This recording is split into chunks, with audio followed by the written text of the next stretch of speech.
Hello बंधुओं, स्वागत है आप सभी का मैथ्स 259 पर।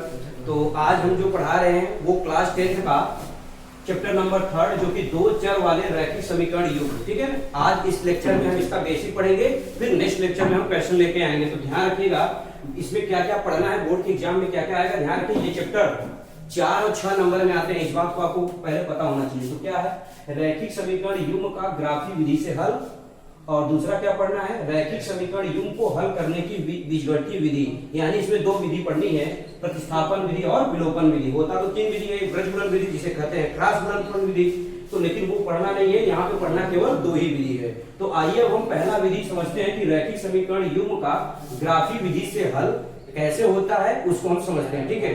तो आइए इसको हम समझते हैं, फिर आपको बताएं। इसे पढ़ने के लिए हमको क्या पता होना चाहिए कि आपका, अच्छा ठीक है, सबसे पहले मानक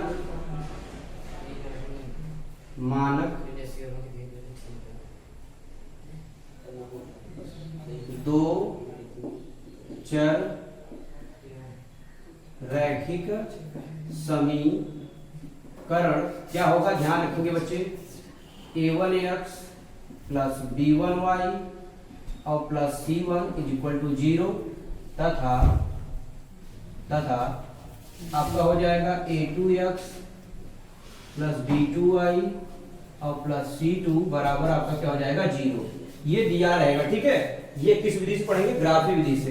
तो अब हम क्या करेंगे इसका, अब हम इसको, आइए इसका जो है फर्स्ट मेथड पढ़ेंगे। जब आपका क्या होगा, कंडीशन ध्यान रखेंगे, यदि a1 अपान a2 बराबर नहीं है आपका b1 अपान b2 के, यानी समझेंगे x के गुणांक a1 और इसके x के गुणांक a2, इन दोनों का जब हम बटे में करेंगे और y के गुणांक b1 और y के गुणांक b2 को जब हम क्या करेंगे, बटे में करेंगे, तो ये जब दोनों बराबर नहीं रहेगा तब ये समीकरण क्या होगा, ध्यान रखेंगे, याद रखना है। तब जो है समीकरण क्या संगत होगा, समीकरण आपका क्या हो जाएगा, संगत होगा। संगत है समीकरण, कैसा होगा, संगत। और संगत के अलावा ध्यान रखेंगे इसमें आपका क्या हो जाएगा, अद्वितीय हल। क्या हो जाएगा, अद्वितीय हल। ये सब याद रखना है, ठीक है ना। जब ऐसा कंडीशन आएगा तो संगत है, अद्वितीय हल है, और ब्रैकेट में यहां लिख सकते हैं, चाहे लिख सकते हैं कि एक हल। कितने हल होंगे, एक हल होंगे। कब, जब आपका क्या होगा, याद रखेंगे, जब आपका केवल और केवल जब दोनों बराबर नहीं रहेंगे तो ये कंडीशन आएंगे। कौन सी विधि, ग्राफी विधि से, ठीक है। क्वेश्चन नंबर सेकंड क्या हो जाएगा, जब आपका a1 अपान a2 बराबर रहेगा b1 अपान b2 के और बराबर रहेगा c1 अपान c2 के। यदि तीनों बराबर है, यानी a1 बटे a2, b1 बटे b2, c1 बटे c2, यदि तीनों बराबर रहेंगे तो क्या सब कंडीशन होगा, ये याद रखेंगे। अब भी समीकरण क्या होगा, संगत है, समीकरण संगत होंगे। संगत के अलावा अनेक हल, कितने हल होंगे, अनेक हल होंगे, अनेक हल होंगे। इसके अलावा ध्यान रखना, जब अनेक हल होंगे तो ये समीकरण क्या होगी, संपाती होगी। ये भी याद रखना, क्या होगी, संपाती होगी। कैसा होगा समीकरण, संपाती होगा। अभी हम समझा देंगे कैसे, ठीक है। अभी चित्र भी बना देंगे आपका। अब थर्ड जो है याद रखेंगे, एक और है, जब आपका क्या हो जाए, a1 अपान a2 बराबर b1 अपान b2 बराबर नहीं है c1 अपान c2, तो आपका समीकरण क्या होगा, असंगत। समीकरण क्या होगा आपका, असंगत है, यानी समीकरण ये क्या होगा, असंगत हो जाएगा। कब, जब a1 अपान a2 बराबर b1 अपान b2 बराबर नहीं है c1 अपान c2 के, तो ऐसे कंडीशन में आपका क्या हो जाएगा, समीकरण असंगत हो जाएगा, ठीक। और असंगत जब होगा तो क्या होगा, कोई हल नहीं होगा। ध्यान रखना इस बात का, कोई हल नहीं होगा, कोई हल नहीं होगा। इसके अलावा क्या हो जाएगा, समीकरण आपका क्या हो जाएगा, समांतर। समीकरण कैसे होंगे, समांतर होंगे, ठीक है। तो ये आपका क्या हो जाएगा, समांतर होंगे। अब ध्यान रखना, सभी के ग्राफ हम बना दे रहे हैं, ध्यान से देखो, यहाँ पे भी आपको विजुअल होगा, तो ठीक है। तो ग्राफ इसका बना दे रहे हैं, ध्यान रखना, इसका ग्राफ जो है ये चतुर्थांश है, ठीक है, ये y है, और ये क्या हो जाएगा यक्स, ये यक्स डैश और ये वाई डैश। प्रतिच्छेद होने का मतलब ध्यान रखना, इसी को कहते हैं संगत एक हल। एक हल माने प्रतिच्छेद अगर ना करेगी, ठीक है। यानी ध्यान रखना, जैसे मान लेते हैं एक आपका इधर समीकरण गया और एक समीकरण इधर से ऐसे मान लेते आ गया, तो ये जो प्रतिच्छेद करेगा इस कंडीशन को क्या बोलते हैं, ऐसी कंडीशन जब आएगा ऐसी कंडीशन को हम कहेंगे अद्वितीय हल। संगत है, एक हल है, प्रतिच्छेद करेगा, एक ही बिंदु केवल प्रतिच्छेद करेगा, उसे क्या कहते हैं अद्वितीय हल। अब सेकंड ध्यान रखेंगे, सेकंड वाले में क्या हो जाएगा आपका कि a1/a2 बराबर b1/b2 c1/c2 संगत है, अनेक हल है, संपाती होंगे। तो ऐसी कंडीशन में आपका क्या होगा, ध्यान रखेंगे, चित्र बना दे रहे हैं, ये आपको पता ही है ये कौन सा अक्ष है, y अक्ष, और ये कौन सा अक्ष है, x अक्ष है, ठीक है, ये x अक्ष और ये y अक्ष है। अब ये संपाती का मतलब जैसे एक रेखा गया, इसी के ऊपर रेखा एक और गया, ठीक है, नहीं एक रेखा ये, इसी के ऊपर एक रेखा और है, दोनों रेखाएं एक दूसरे के ऊपर रहेगा, तो उसे क्या कहेंगे, एक रेखा मतलब एक रेखाएं हैं, इसी के ऊपर एक रेखा और हो जाए, उसे क्या कहते हैं संपाती रेखाएं कहती है, ठीक है। अब तीसरे कंडीशन में जो चित्र बनेगा, ध्यान रखेंगे, नीचे बना दे रहा हूं क्योंकि दिखाई दे रहा होगा, तो ये आपको पता है यक्स है, ये क्या है आपका यक्स डैश, और ये वाई है, ऊपर क्या हो जाएगा वाई डैश हो जाएगा।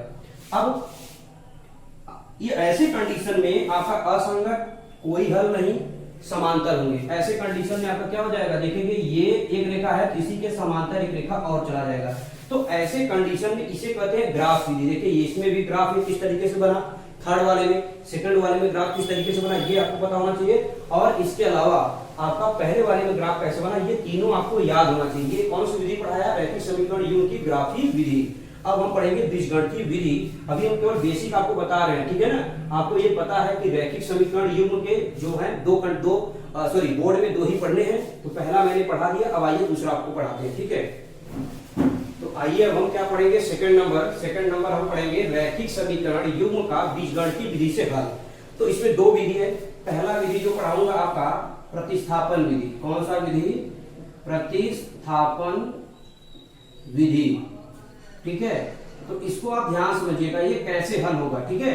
मैं डायरेक्ट एक क्वेश्चंस लेकर के आपको समझा दे रहा हूं, होता कैसे है हल, ठीक है। तो कैसे हल होगा इस बात का ध्यान रखिएगा। जैसे मैं एक एग्जांपल लेकर के आपको समझा रहा हूं, ठीक है ना, एग्जांपल। तो क्वेश्चन क्या हो जाएगा, लिखेंगे यदि रैखिक समीकरण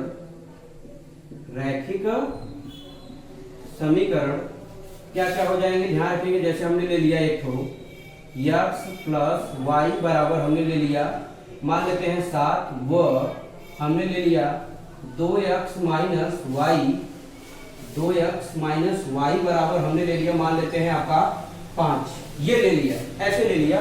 कहेगा को हल कीजिए।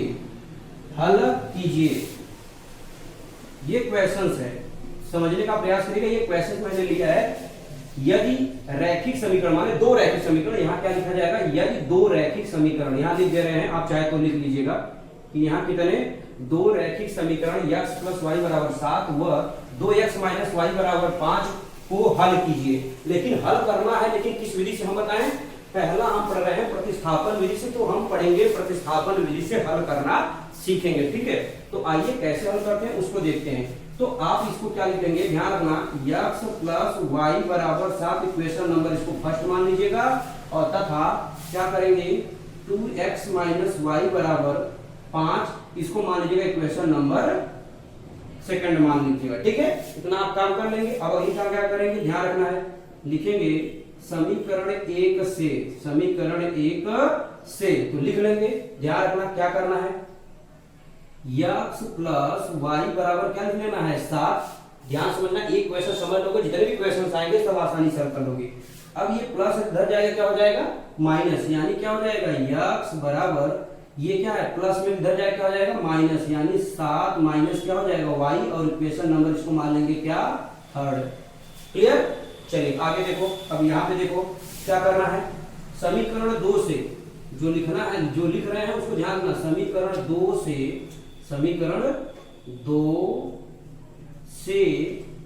क्या करना है, समीकरण 2 से क्या करना है, किसका मान आया है x, तो x को क्या करेंगे प्रतिस्थापित कर देंगे। तो समीकरण 2 से x को क्या करने पर प्रतिस्थापित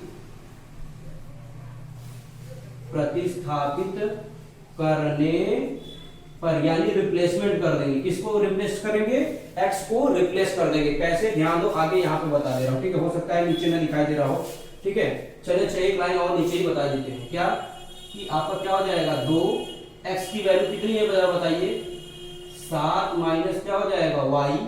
ध्यान समझो, ये दो जैसे है वैसे लिख लिया, ठीक है। यहाँ क्या है, x है, तो x की वैल्यू को क्या लिखा मैंने, 7 माइनस y, तो यहाँ लिख लिया 7 माइनस y।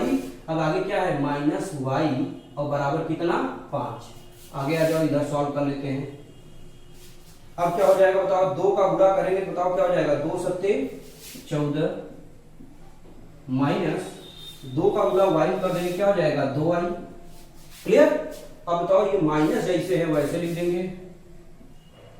इसके बाद ये क्या है, बराबर 5 है, तो इसको भी वैसे लिख लेंगे। अब क्या हो जाएगा बताओ, ये 14 प्लस में इधर जाए क्या हो जाएगा, माइनस, ये दोनों जुड़ जाएंगे, तो जुड़ जाएंगे क्या हो जाएगा, माइनस 2y माइनस y, तो आ जाएगा माइनस 3y बराबर 5 माइनस क्या हो जाएगा, 14।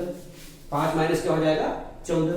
अब बताओ क्या आ जाएगा, माइनस 3y बराबर, इसको हल करोगे तो भाई कितना आ जाएगा, माइनस 9y, ठीक है। माइनस दोनों तरफ है, इसलिए माइनस दोनों तरफ क्या हो जाएगा, कैंसिल आउट हो जाएगा, तो y बराबर क्या आ जाएगा, 9/3। काट दोगे तो y का मान कितना आ जाएगा, 3। y का मान कितना निकल के आ जाएगा, 3 निकल के आ जाएगा। अब आगे ध्यान दो, अब क्या करना है, y का मान 3 आ गया, यही y का मान ले जाके क्या रखेंगे, समीकरण 3 में। तो लिखेंगे समीकरण 3 में y का मान रखने पर, समीकरण 3 में क्या करेंगे, y का मान रखने पर जब हम रखेंगे तो आपका क्या हो जाएगा, ध्यान दो, समीकरण 3 क्या है ये देख लो। समीकरण 3 क्या है आपका, x बराबर 7 माइनस y, यही है, देख लो, x बराबर 7 माइनस y। तो क्या करेंगे, x बराबर 7 माइनस y का मान क्या आया है, देखो 3 आया है कि नहीं आया है। अब क्या करना है आपको, x बराबर घटा दोगे कितना आ जाएगा आपका, 4 आ जाएगा। तो यही हो गया समीकरण का हल। क्या क्या आया, हल करने पे x का मान 4 आया, y का मान कितना आया, 3। इस तरीके से हम क्या करेंगे, एक बेसिक फंडामेंटल मैंने आपको बताया कि जो है इसको कैसे जो है प्रतिस्थापन विधि हल करते हैं। प्रोसेस क्या है प्रतिस्थापन विधि हल करने का, वो मैंने आपको समझा दिया कि कैसे कैसे। अगर क्वेश्चन आएगा तो ध्यान रखना, स्टेप बाय स्टेप इस तरीके से क्वेश्चन को आप जो है इसको सॉल्व कर लीजिएगा। अब हम बताएंगे कौन सी विधि, यहाँ पे प्रतिस्थापन विधि। अब हटा करके हम बताएंगे आपको विलोपन विधि से कैसे इसी क्वेश्चन को, सेम क्वेश्चन को हम चेंज नहीं करेंगे, इसी क्वेश्चन को हम विलोपन विधि से कैसे सॉल्व करते हैं वो हम देखते हैं, ठीक है। तो प्रतिस्थापन विधि से आप इसको प्रॉपर वे से, तो आइए अब हम क्या करेंगे, विलोपन विधि से सीखेंगे। ध्यान रखना, मैंने कहा क्वेश्चन को चेंज नहीं करूंगा, जिससे आपको पता चले कि आंसर सेम आता है कि नहीं, ठीक है ना, एक आइडिया लग जाएगा। क्या है क्वेश्चन, वही क्वेश्चन देखिए, यदि दो ऊपर लिखे, थोड़ा सा नई विजिबिलिटी होगी तो सुन लीजिएगा। रैखिक समीकरण x प्लस y बराबर 7 व 2x माइनस y बराबर 5 को हल कीजिए, लेकिन हल करना जरूर है किस विधि से, विलोपन विधि से। ध्यान रखना, एग्जाम में कभी ये नहीं कहता कि विलोपन विधि से हल करना या प्रतिस्थापन विधि से, वो आपकी इच्छा है कौन सी विधि से हल करेंगे, उसको हेडिंग डाल लेनी है और फिर इसको सॉल्व कर लेना रहता है। तो इस बात का ध्यान रखेंगे। अब हम विलोपन विधि से हल करेंगे, कैसे हल करते हैं वो आइए सीखते हैं। सबसे पहला काम क्या करेंगे, इसको पहले लिख लेंगे, x प्लस y बराबर 7 इक्वेशन नंबर फर्स्ट, एंड आप लिख लेंगे क्या, 2x plus y is equal to 5 equation number second. Okay, तो ये आप कंप्लीट, इसको लिखने के बाद अब क्या करेंगे, ध्यान रखना है समीकरण, ध्यान रखना समीकरण 1 और 2 को हल करने पर, यहाँ माइनस है, सॉरी यहाँ क्या है आपका माइनस, समीकरण 1 व 2 को, समीकरण 1 व 2 को क्या करने पर, हल करने पर। ध्यान समझिएगा, हल करने का मतलब समीकरण को पहले आप लिख लो, दोनों को एक साथ में, x प्लस वाई बराबर कितना 7, और इसको लिख लेना है 2x माइनस वाई बराबर क्या लिख लेना है 5। ध्यान दो, हल करने का मतलब पहले समझिएगा, ये देखो समझिएगा पहले प्रोसेस, ध्यान सभी लोग समझेंगे। हल करने का मतलब किसी एक को काटना रहेगा, चाहे y को चाहे x को वहां से भगा देना है, यानी काट करके हटा देनी है। तो बताओ यहाँ तो 2 है, यहाँ x है, क्या ये कट पाएगा? नहीं कट पाएगा। अगर काटना है तो हम क्या करेंगे? 2 का गुणा करना पड़ेगा। ध्यान समझिएगा, ठीक है ना। जब क्वेश्चन आएगा तो मैं वहां पे और भी अच्छे से समझा दूंगा, लेकिन यहाँ पहले आप पूरा प्रॉपर वे से समझो कि यहाँ पे 2 है, यहाँ x है। अगर इसको काटना रहेगा तो हम क्या करेंगे? अगर x को हमको काटना रहेगा तो इसका मतलब यहाँ 2 का गुणा करके घटाना पड़ेगा, तब जाके कटेगा। घटाने मतलब दोनों प्लस का प्लस है, तो यहाँ 2 करेंगे, यहाँ 2 है ही है, तो इसका मतलब समीकरण 1 में 2 का गुणा कर देंगे, तो जिससे ये कट जाएगा। अब देखो इसको काटना नहीं है ना, तो गुणा करना है। क्यों? देखो ध्यान दो, ये पहले से हल दिया है क्या कि देखो प्लस है, यहाँ माइनस है, y है, तो दोनों y से y क्या हो जाएगा? कैंसिल आउट हो जाएगा। समझे कि नहीं? क्योंकि प्लस है और क्या है? माइनस, इसलिए दोनों के दोनों क्या हो जाएंगे? कैंसिल आउट हो जाएंगे। जब कट जाएगा तो y तो बताओ क्या करेंगे? इसीलिए यहाँ पे क्या करेंगे? कुछ नहीं करना है, सिर्फ लिख देंगे क्या? जोड़ने पर। क्यों जोड़ रहे हैं? क्योंकि भाई प्लस माइनस ऑलरेडी है, जोड़ेंगे तो चिन्ह परिवर्तित तो नहीं होता है, जबकि घटाएंगे तो चिन्ह क्या हो जाएगा? परिवर्तित हो जाएगा। ठीक है, अब बताओ ये जुड़ जाएगा तो 2 कितना हो जाएगा? 3x, भाई 2x और 1x, 3x हो जाएगा बराबर 7 और 5 कितना हो जाएगा? 12 हो जाएगा। अब आगे देख लो यहाँ पे सोल्यूशन, तो बताओ ये 3 का गुणा इधर क्या हो जाएगा? भाग, तो x बराबर 12/3। जब इसको काटोगे तो x बराबर कितना आ जाएगा? 4 आ जाएगा। x बराबर कितना आ जाएगा आपका? 4 आ जाएगा। क्या ये बात समझ में आया आपको? ठीक है, अब क्या करोगे? ये x का मान चाहे समीकरण 1 में रख दो चाहे 2 में रख दो, आपका y का मान आ जाएगा। तो क्या करेंगे? समीकरण 1 में x का मान रखने पर, तो आइए मान रखते हैं। जब मान रखेंगे तो बताइए क्या आ जाएगा आपका? x प्लस y बराबर 7 है, तो x का मान कितना आया है? 4 और प्लस y बराबर 7। अब क्या करेंगे? ये प्लस में इधर जाएगा, क्या हो जाएगा? माइनस, तो y बराबर क्या हो जाएगा? 7 माइनस 4, तो y बराबर आपका कितना आ जाएगा? 3। तो ये देखिए, ये जो है अभी आया था कि नहीं? इससे पहले प्रतिस्थापन विधि से 3 और 4 आया था कि नहीं? बिल्कुल, आंसर में कोई भी परिवर्तन नहीं होगा। तो ये आज के क्लास में केवल चैप्टर नंबर 3 के क्या है? केवल मैंने बेसिक बताए, और ये बेसिक आप सभी लोग इसको देखिए। बाकी अगले जो नेक्स्ट वीडियो लेके आएंगे उसमें आपको क्या बताएंगे? हम चैप्टर जो प्रश्नावली 3.1 का जो क्वेश्चन है वो हम कराएंगे उसमें। ठीक है, तो आज के लिए इतना ही रखते हैं। Thank you so much everyone, take care.